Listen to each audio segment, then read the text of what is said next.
Amém? Aleluia! Abra sua Bíblia, por favor. No livro do profeta Jeremias. Aleluia!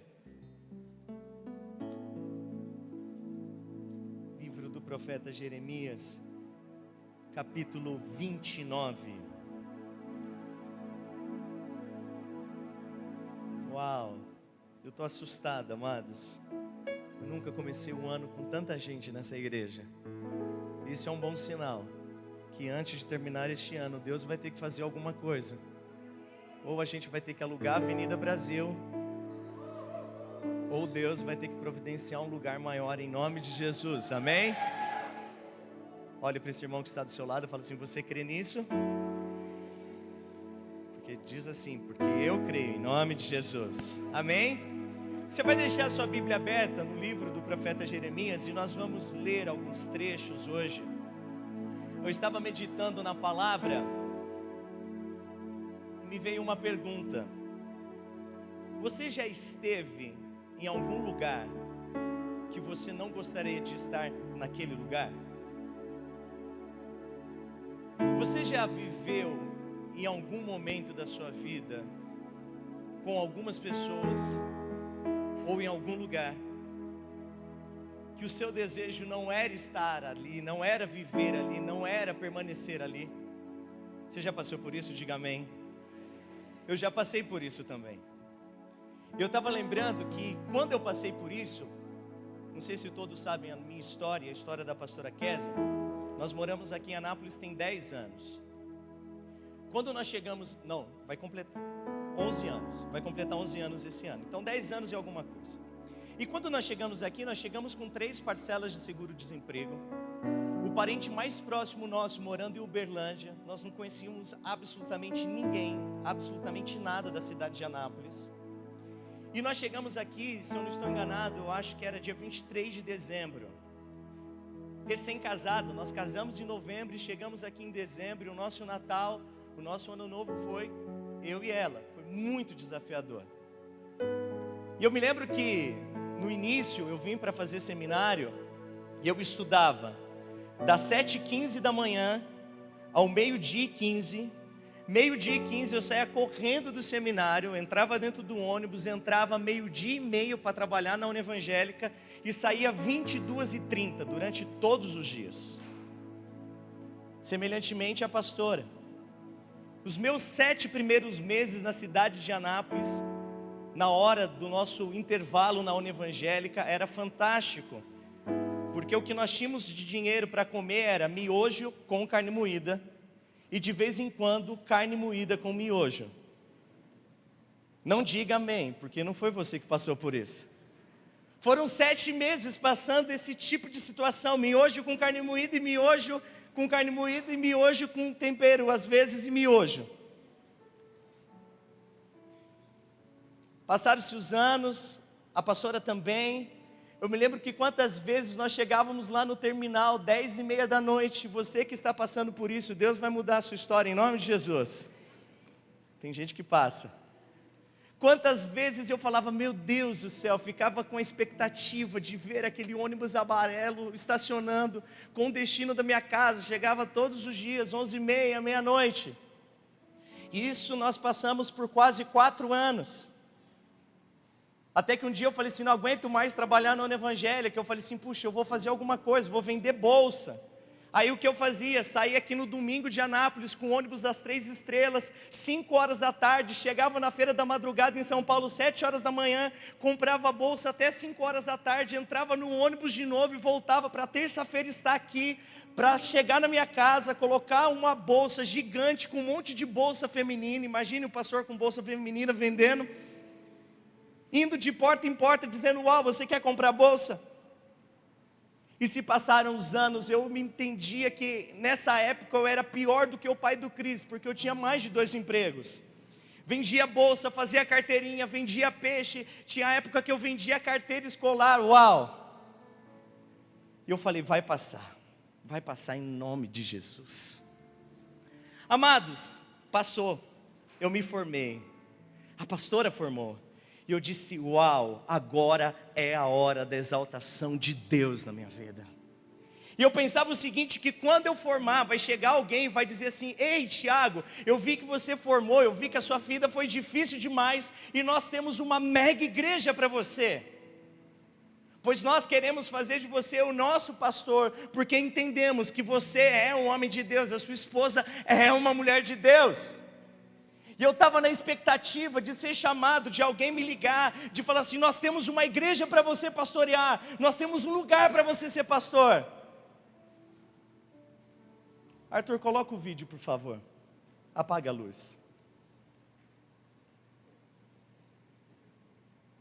Continua com a música, Isaac, de tristeza, por favor.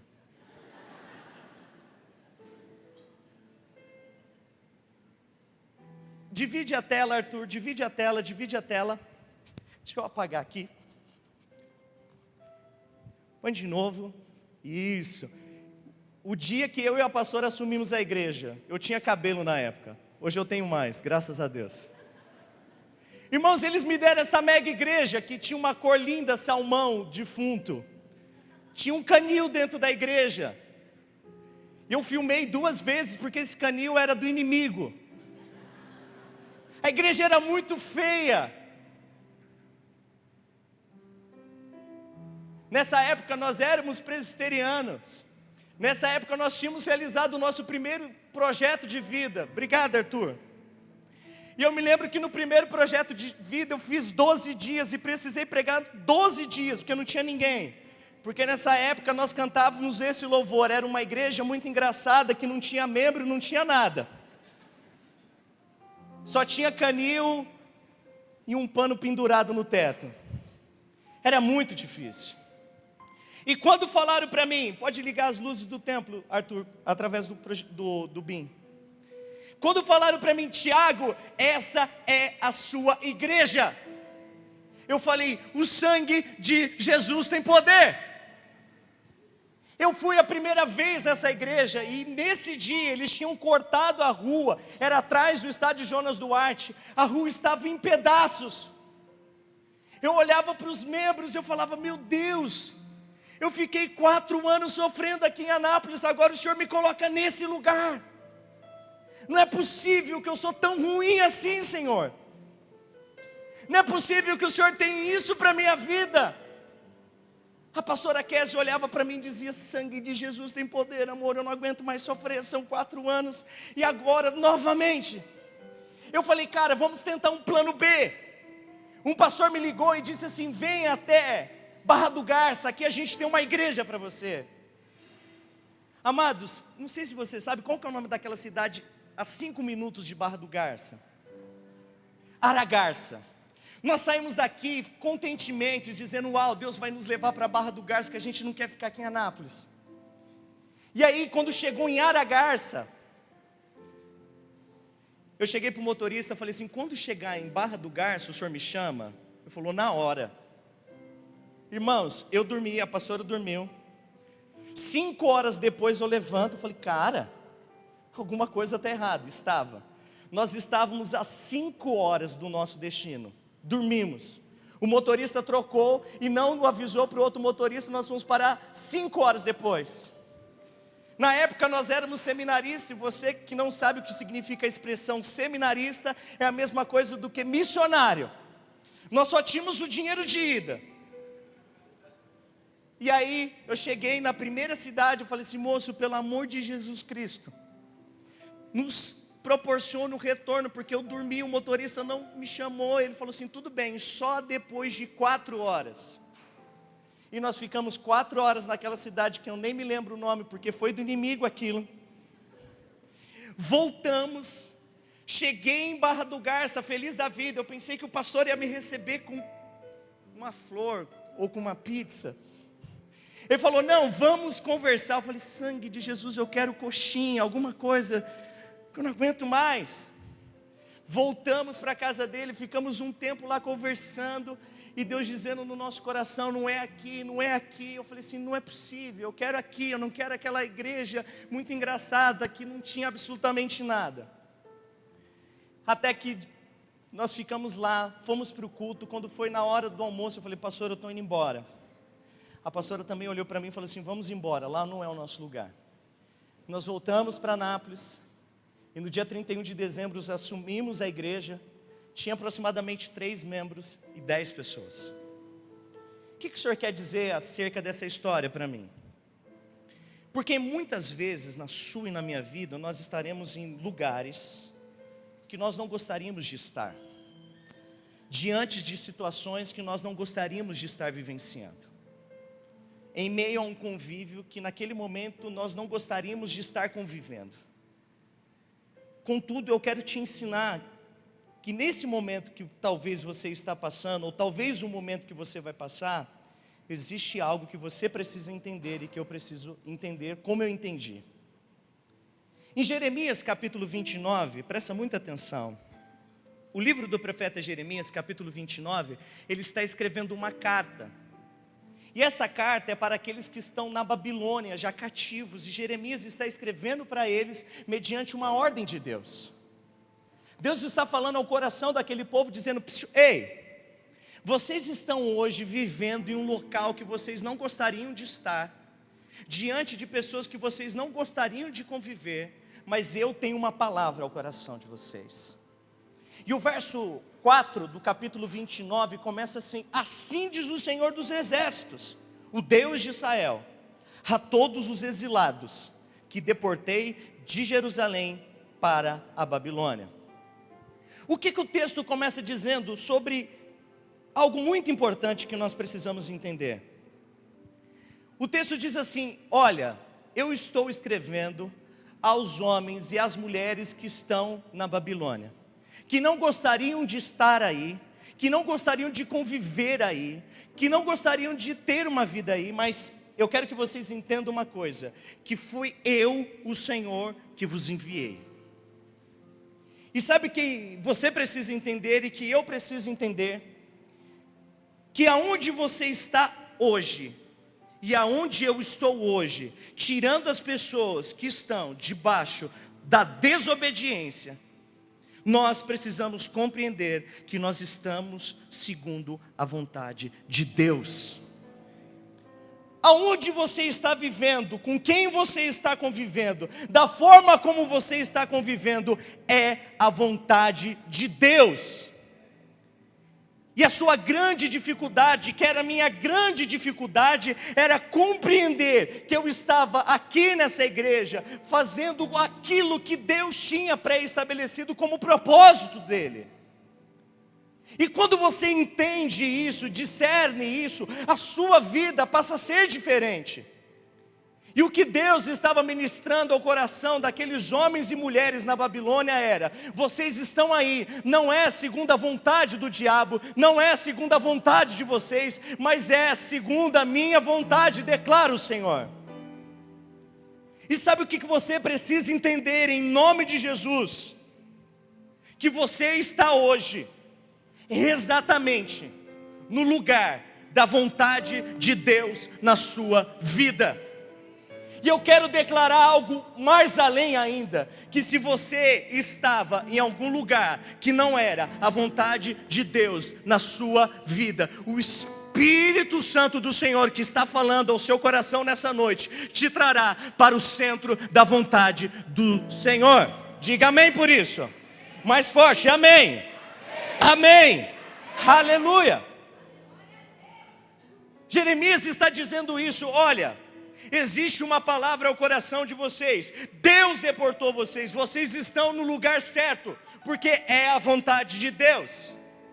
Filipenses capítulo 2, versículo 3 e 4. É Deus que efetua em vocês tanto querer como realizar, de acordo com a boa vontade dEle. Façam tudo sem queixas e discussões.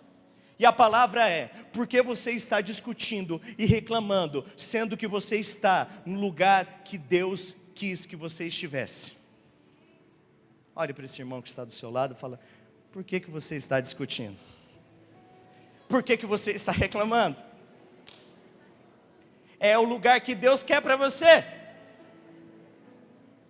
Aleluia. O texto segue, amados, é interessante, que o povo está com essa dificuldade de entender, de discernir, de estar ali, eles não querem estar, pois afinal eles estavam longe de sua pátria, pois afinal eles estavam longe de sua terra natal, de suas casas, do templo, da família.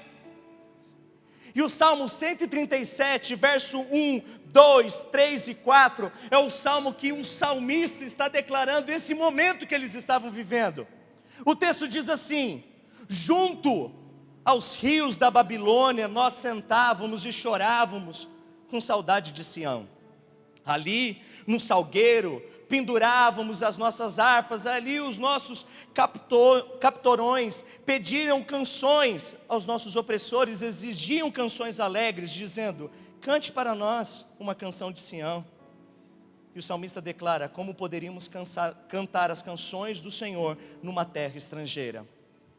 Olha só, eles estavam em um lugar que eles não queriam estar, eles não estavam entendendo que era a vontade de Deus, e o Salmo 138 diz que aqueles homens não queriam cantar, aqueles homens não queriam estar ali, eles não queriam viver ali. Essa era a perspectiva dos olhos daqueles homens, mas agora eu quero falar para você a perspectiva dos olhos de Deus. Verso 5, o Senhor traz uma palavra ao coração daqueles homens, no livro de Jeremias capítulo 29, dizendo assim: construam casas, e habitem nelas, plante jardins e comam do seu fruto. Verso 6, casem-se e tenham filhos e filhas, escolham mulheres para casar-se com seus filhos, e deem as suas filhas em casamentos, para que também tenham filhos e filhas. Verso 7, busque a prosperidade da cidade para a qual eu os deportei, e orem ao Senhor em favor dela, porque a prosperidade de vocês depende da prosperidade dela. Presta atenção em algo muito importante. Quando nós estamos em algum lugar que nós não gostaríamos de estar, diante de uma situação que nós não gostaríamos de viver, nós temos o péssimo hábito de nos trancar, de nos fechar, de nos paralisar. Pois afinal nós não gostaríamos de estar ali, pois afinal não queríamos estar ali, conviver dessa forma. E o Salmo 138 declara isso: nós não vamos cantar, não vamos celebrar, porque nós não queríamos estar aqui. Mas no livro do profeta Jeremias existe uma ordem de Deus dizendo assim: ei, para com isso, vocês devem fazer completamente diferente, vocês devem construir casas, e habitar nessas casas. Vocês devem plantar jardins e comer do fruto desses jardins. Eu acho muito interessante o que esse texto diz, porque o entendimento que o profeta Jeremias está dizendo para aquele povo é o seguinte: vocês vão ficar aí, não é um tempo curto, provavelmente vocês vão ficar 70 anos da vida de vocês, e foi esse período. Por isso, se vocês estiverem aqui na Babilônia, com o coração lá em Jerusalém, a vida passará diante de vocês, e vocês não conseguirão viver de acordo com como Deus está propondo para vocês. Por isso, esqueçam Jerusalém e vivam na Babilônia como o período que Deus pré-estabeleceu. E a palavra que você precisa entender de viver na Babilônia não é viver no pecado, mas é viver no local onde Deus te plantou, como aquele local sendo o local que Deus abençoará a sua vida. Viver de uma forma intensa diante daquilo que Deus tem colocado para você. E o que o texto diz é: façam casas, mas habitem nela. Não esteja na sua casa com o coração fora. Plante e coma daquilo que você plantou. Viva de uma forma intensa, de acordo com como Deus pré-estabeleceu, no local que Ele estabeleceu. E é tão interessante observar, amados, que o entendimento que esse texto traz é: faça o melhor no local que Deus tem te colocado, pois este local é o melhor de Deus para a sua vida. Cara, eu me lembro que quando eu cheguei diante daquela igreja Salmão, diante daquela igreja que tinha um canil gigante, diante daquela igreja que era muito, muito, muito ruim, Eu não sentei com a pastora e disse: uau, Deus está me punindo, Deus está sendo mal, Deus está sendo ruim. Não, nós entendemos e sentamos: Deus está querendo fazer alguma coisa neste local, por isso vamos fazer o que é necessário ser feito. Regaçamos as mangas e a primeira coisa que nós fizemos foi ir lá na Constante, com o meu cheque, fazer uma compra de R$1.200, sendo que naquela época a igreja arrecadava R$300. E eu disse: eu vou comprar R$1.200 de material de construção, pois eu entendo que este local é onde Deus me plantou. Reformamos o local. Em 2 meses, a cara da igreja era outra. E o que eu disse: meu Deus, para a gente entrar nessa igreja, não basta ter uma igreja bonita, uma igreja que tem um aspecto diferente, que deixou de ser salmão para ser azul, que foi destruído o canil para a glória e honra do nome de Jesus. Eu tinha uma raiva daquele canil. Talvez você está dizendo: é perceptível, pastor. O que eu fiz? Deus me plantou neste local. Nós temos 3 pessoas, quase 10 pessoas que frequentam o nosso culto, mas nós precisamos ir atrás do perdido, nós precisamos ir atrás de pessoas para conhecer o Evangelho. Por isso, eis-nos aqui, Senhor. A primeira coisa que eu fiz foi entrar dentro do colégio Durval Nunes da Mata, chegar diante da diretora e falar assim: olha, você está precisando de professor? Ela disse: demais, o estado tem um déficit gigante. E eu disse: e o que você acha de ter um professor que vai trabalhar de graça para você? Ela disse: uau, isso é impossível. Não, está aqui diante de você, eis-me aqui. Ela disse: sério, o senhor vai trabalhar de graça? Eu disse: sério, eu vou trabalhar de graça. E ela: você sabe dar aula do quê? Eu falei: de qualquer coisa que a senhora quiser, de preferência ensino religioso. Deixa eu falar algo para você compreender em nome de Jesus. Enquanto você estiver vivendo onde você está, mas com seu coração distante disso, com seu coração fechado para aquilo, a vida está passando diante de você, como a vida passou diante de mim. Mas eu entendi que eu não poderia permitir as oportunidades passarem, pois afinal eu estava no centro da vontade de Deus. Você não pode permitir, em nome de Jesus, que a vida passe diante de você e que alguma coisa mude, que alguma coisa melhor apareça. Aproveite a oportunidade que Deus tem te dado hoje. Seja o melhor. Amados, quantas vezes nós estamos aqui pensando em outra cidade, quantas vezes nós estamos aqui em Anápolis pensando em outro estado, quantas vezes nós estamos aqui pensando em outro país. O que o texto diz é: orem, trabalhem, sejam os melhores na cidade aonde vocês estão, no nosso caso na cidade de Anápolis, porque se eu e você formos os melhores profissionais, os melhores cristãos, a bênção do Senhor virá sobre essa cidade, e a consequência disso é que nós seremos abençoados como povo do Senhor.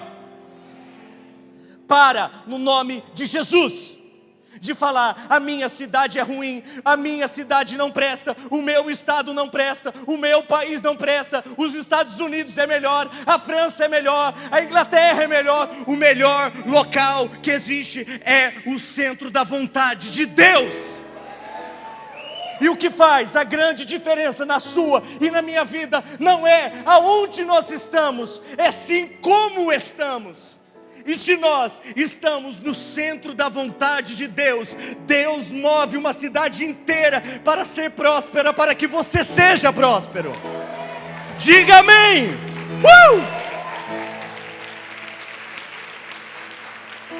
Aleluia. Crise todo mundo passa, mas o que faz a grande diferença da crise é entender que eu estou aonde estou porque existe uma mão poderosa que disse: você vai ficar aqui. Olhe para essa pessoa que está do seu lado, fala: Anápolis vai mudar, o estado de Goiás vai mudar, o Brasil vai mudar, e o responsável dessas mudanças será você, em nome de Jesus. nome de Jesus. Em nome de Jesus. Em nome de Jesus. O texto diz isso. Primeiro, vocês estão onde estão porque eu quero que vocês estejam. Segundo, aproveitem cada oportunidade que está diante de vocês. Terceiro, verso 10. Assim diz o Senhor: quando se completarem os 70 anos da Babilônia, eu, o Senhor, cumprirei minha promessa em favor de vocês, de trazê-los de volta para este lugar. Presta atenção, segura um pouquinho, você não entendeu o que Deus disse. E por você não ter entendido, eu quero ler outro texto, Números 23:19. Deus não é. Quando eu quero falar algo para o Samuel, foi aniversário do Paulo, dia 20. E aí o Paulo ganhou um presente da Jéssica, muito obrigado, Jéssica. E nós fomos lá na ReHap trocar. E quando a gente entra na ReHap com criança, aquilo ali parece o paraíso. Você tem filho? Não passe na porta da ReHap. Aquilo é uma bênção, mas é um atrativo, assim, parece que tem uma força que te puxa ali dentro. E o detalhe é o seguinte, que os meninos não conseguem nos brinquedos de 20, porque não existe brinquedo de 20. E aí, quando eu levei o Samuel, e quando eu quero enfatizar alguma coisa para o Samuel, eu chego para ele e falo assim: o papai não vai, não vai, não vai, não vai, não vai, não vai comprar presente para você. Você entendeu? O papai não vai, não vai, não vai, não vai comprar presente. Você entendeu? Entendi, papai. Em outras palavras, eu quero ler um livro de Números 23:19, da mesma forma como eu falo para o Samuel, para você compreender em nome de Jesus. Deus não é, não é, não é, não é, entendeu? Olha para essa pessoa que está do seu lado e fala assim: você entendeu? Não? Então de novo. Deus não é, não é, não é homem para que minta, nem filho do homem para que se arrependa. Acaso ele vai falar alguma coisa e vai deixar de agir? Acaso ele vai prometer alguma coisa para você e não vai cumprir? O que o texto está querendo dizer? Olha, vocês estão no lugar que vocês não queriam estar, mas vocês precisam aproveitar essa oportunidade que eu estou colocando diante das mãos de vocês. Mas eu quero que vocês lembrem-se que quando passar o período exatamente de 70 anos, a minha mão poderosa vai tirar vocês daqui da Babilônia e vai conduzir vocês novamente para Jerusalém, porque é ali que a minha promessa também se cumprirá na vida de vocês. Eu me lembro, segura um pouco, que no dia da minha formatura, exatamente no dia, eu estava sentado, e no meio de todo aquele ambiente, Deus falou de uma forma muito nítida ao meu coração. E foi ali que Deus disse: Tiago, o meu projeto na sua vida se cumprirá em absolutamente qualquer lugar, mas eu já tenho um local reservado para você, e este local se chama Avenida Brasil Sul. Quando eu estava diante daquela igreja que era muito ruim, fazendo o meu melhor, trabalhando, dando o meu melhor, eu fazia e vivia todos os dias intensamente, mas eu tinha certeza de uma coisa, que Deus havia dito uma promessa ao meu coração, que poderia levar 6 meses, 1 ano, 10 anos, 30 anos, mas um dia Deus estabeleceria a igreja dele aqui nessa avenida. Diga amém por isso. E um belo dia, amados, eu me lembro que eu e a pastora, nós estávamos saindo, e nós passamos em frente a uma lotérica, que é ali embaixo, e visualizamos um local para alugar, dizendo: aluga-se. Nós paramos o nosso carro, peguei o telefone e liguei e falei assim: uau, o senhor quer alugar este local? Ele disse: sim, eu quero. Eu falei assim: qual é o preço? R$2.150. E eu parei, pensei, Falei, uau, nessa época a igreja arrecadava exatamente R$1.750, e desse 1.750 tinha o meu salário, tinha que pagar água, tinha que pagar luz, e eu pensei, de 2.150 para 1.750 significa que vai existir um déficit, e esse déficit é o meu salário, é a água, é a luz. Mas Deus dizia no meu coração, não vai existir déficit nenhum, porque existe uma promessa para essa igreja e para a vida de vocês. Ligamos, vamos alugar. Alguns membros da nossa igreja falaram, uau, o senhor é louco. Eu falei assim, não, eu tenho uma promessa de Deus na minha vida. E talvez ao longo deste ano, algumas pessoas dirão, uau, você é louco. Você vai declarar, não, eu tenho uma promessa de Deus na minha vida. Aleluia, glória a Deus. Pode aplaudir o Senhor. Aleluia. Nós alugamos. O primeiro mês pagamos o aluguel, o segundo pagamos, o terceiro pagamos, o quarto pagamos, o quinto, o sexto, o sétimo, o oitavo, o nono, o 10º, o 11º, o 12º. 1 ano e meio, 2 anos. E durante 2 anos, nós não atrasamos um dia de aluguel, um dia de água, um dia de luz, absolutamente nada. O meu salário nunca atrasou desde o dia que eu fui pastor. Sabe por quê? Quem cuida de mim, quem cuida de você não é homem, não são pessoas, mas é o próprio Deus. O texto diz, fica tranquilo, fica tranquila. Existe uma promessa na vida de vocês. E talvez você vai dizer assim, pastor, eu não tenho uma promessa. Se não tem, em nome de Jesus, eu quero declarar essa promessa na sua vida, que aonde você estiver, o Senhor estará com você. Que em todos os dias da sua vida, o Senhor sempre esteve presente e Ele permanecerá. Porque é isso que Deus estava dizendo por intermédio de Jeremias. Descanse o coração de vocês, porque eu farei a minha vontade sempre. Verso 11, segurei. O texto diz assim, porque eu conheço os planos que tenho para vocês. Olhe para essa pessoa que está do seu lado e declare assim, Deus conhece os planos que Ele tem para você. Aí você olha para ele, dá uma de desentendido, e fala assim, que planos? Dá uma cara de desentendido e fala, que planos? Segura aí. Planos de fazê-los prosperar e não lhe causar dano algum, declara o Senhor. Planos de dar-lhe esperança, planos de dar a vocês um futuro. Amados, Isaías 43:13 diz assim, desde os dias mais antigos eu sou, não há quem possa livrar alguém de minha mão, agindo eu, agindo o Senhor, agindo Deus Todo-Poderoso, ninguém, absolutamente ninguém, pode impedir. Aleluia, aleluia. Nós precisamos entender isso no nome de Jesus.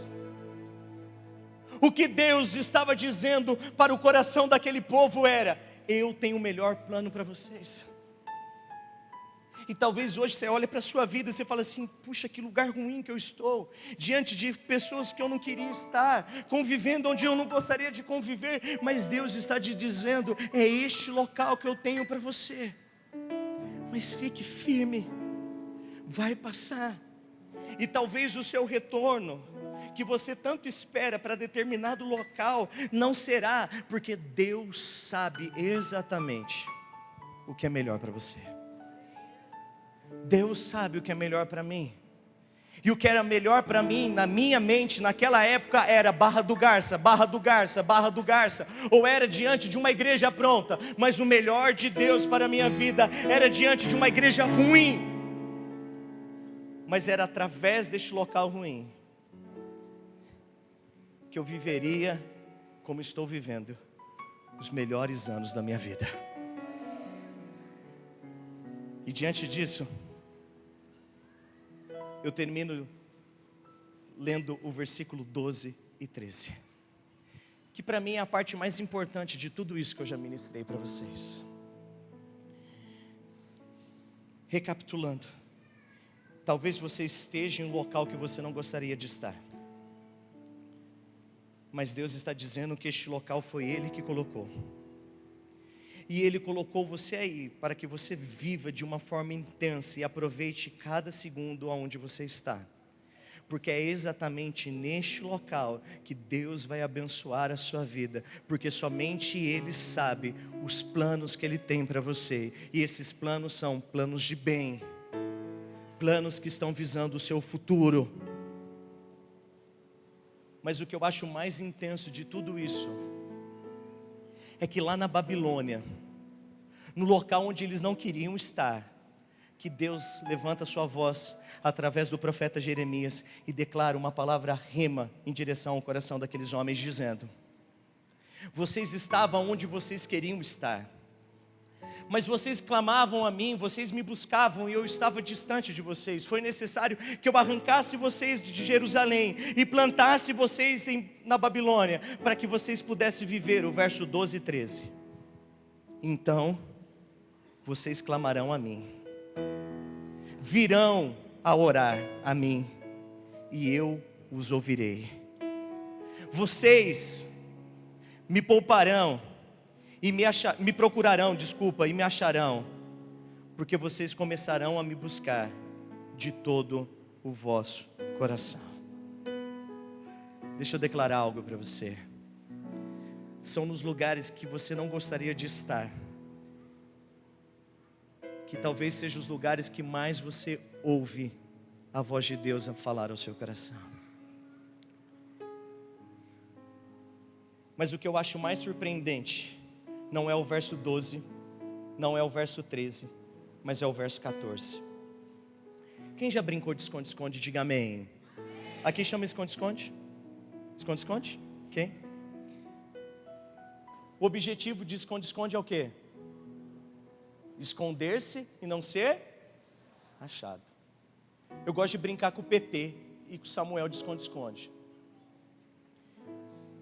Porque o objetivo do Pepe é ser achado.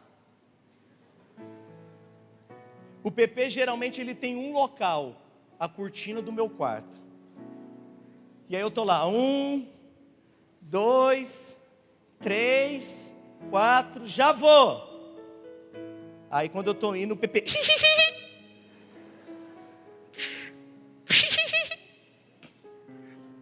balança a cortina, as pontas do pé. Papai! Vozinha fina, papai!